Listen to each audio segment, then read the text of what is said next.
Sorry, I gotta wrap it up, guys. You guys gotta gather. I'll see you soon. Does the president like meatloaf? I don't. I would. What's the phrase? I would do anything for love. Is that part of it? Yeah, that's right. He might say that. And I was kidding Pat earlier. I said I may need a job. And he said, "Well, it's not bad. You start over $100,000 on the line, but I got to get some training." But look, at the singular, look, to be able to say, keeping schools open, referenced the tens of billions of dollars that were sent out in the COVID rescue plan. And he said that not every district has used it as well as it should be used. What states or school districts is he referring to there? Because he's talked about this now twice in the last couple of weeks. Sure. Well, thank you for that first, because it's freezing in here, I think, as everyone can confirm. But in terms of an example would be Florida, where they have done little to distribute money, to little to no steps to distribute money. A way from the Department of Education perspective to have a public accounting so Americans can see where that money is going toward, the taxpayer money. We, of course, work to ensure there's no waste, fraud, and abuse, and we are very closely in touch with how it's being spent with states, and I can certainly check and see if there's a public. the reason we're not going to have any time for questions now is these guys got to get quickly on the plane and go out and do a major announcement in Ohio, and you guys will ask me all about Russia and not about anything having to do with chips. Thank you very much. Thank you. Thank you very much. Thank you. If necessary. Is it time to meet with Putin, sir? Thank you. Come back to tell us about Russia when you can, sir.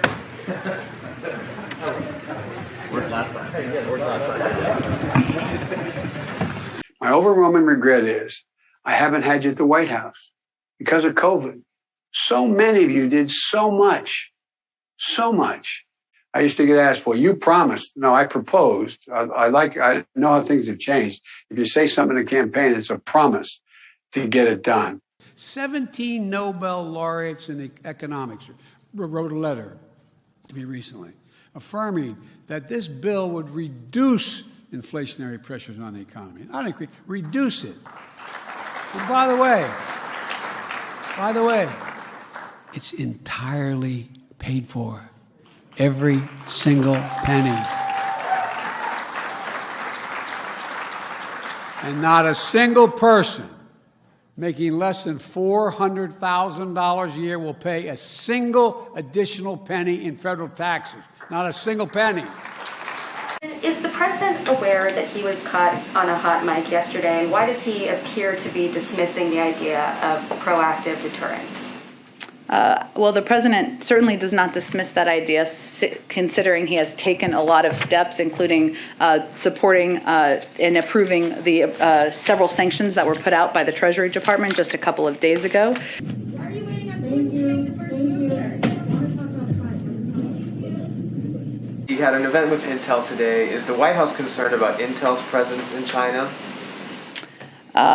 We have obviously spoken about concerns we have had. I'm not familiar with all of the specifics of their engagement in China, so I'd have to check with our team. We mark the first year of the Biden-Harris administration. It is time that is defined, a time that is defined by uncertainty. 70% of the judicial nominees we have appointed are women.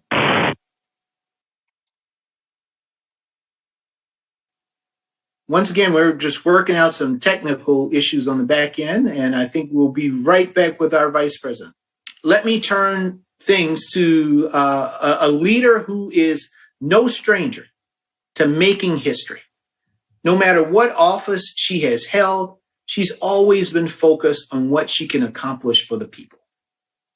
Folks, it is indeed my honor now to introduce. Oh, well, she's not here yet, but she'll be here shortly. It's going to be my honor to introduce the Vice President of the United States, but let me just also... NBC poll finds more than half disapprove of the president's handling of the pandemic. Do you ask yourself how you managed to be upside down with these numbers? Look, I understand the frustration of the American people. We're a year into this past, a year they suffered under President Trump with mismanagement and mistake. Unlawful presence in the United States will alone not be a basis for an immigration enforcement action. I expect inflation throughout much of the year. Why would the U.S. agree to submit written answers to Russia, given that it could undermine or be used to discredit the U.S. negotiating position? And is the U.S. asking for any written responses from Russia? Well, no one sees it that way from the U.S. negotiating team or from our partners and allies around the world. I think what we're engaged in here is seeing what's possible as it relates to diplomacy. You told me in response to it was a Ukraine question, it's important to remember who the aggressor is here. The aggressor is Russia and Putin. They are building up military troops. They are pushing out misinformation in Ukraine. So why does it seem like U.S. officials are so concerned about being seen as escalating things if Russia has created this whole crisis? Because I think we want the American public and also the global community to be clear-eyed about propaganda. And they are pushing propaganda about Ukrainians. Certainly there's propaganda pushed here in the United States, but this is about... Follow up to what you said about the U.S. agreeing to put a response in writing. Are you saying that the world should not view that as the United States making a concession to Russia? I think you should see what it has to say, but negotiating takes many forms. It takes forms where you're in person. It takes forms where there's an exchange of written materials. Minority Leader McConnell said that the U.S. should send forces to shore up NATO's eastern flank, not if and when Putin escalates, but now before it's too late. What is your response? Why wait? Well, first of all, we work in close coordination with our NATO partners and allies and respond to what their needs are. That's a question. Just yesterday you were talking again about the idea of chunking off parts of Build Back Better. Yeah, You could get chunking, a bad word. Maybe not the right phrase. What's the better word? Splitting off, breaking apart, seeing if there was a certain policy proposal that you maybe could get 60 votes on. Anything else you can tell us about which policy proposal you guys might feel hopeful about? Is it universal pre-K? Is it paid sick leave? Where do you guys feel like you might actually be able to get 10 Republicans? Well, you tell me. Is there a proposal where there are 10 Republicans? I'm not aware of one. Maybe there is. Sounds like your focus is still on a reconciliation partisan package. Absolutely.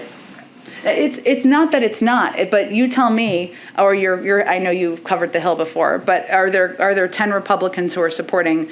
We'd be happy to. We don't actually, it's kind of a mystery. I remember when Ivanka Trump was up there talking about. Well, listen, if there are 10 Republicans who want to come support the child tax credit or something else, great. They're welcome.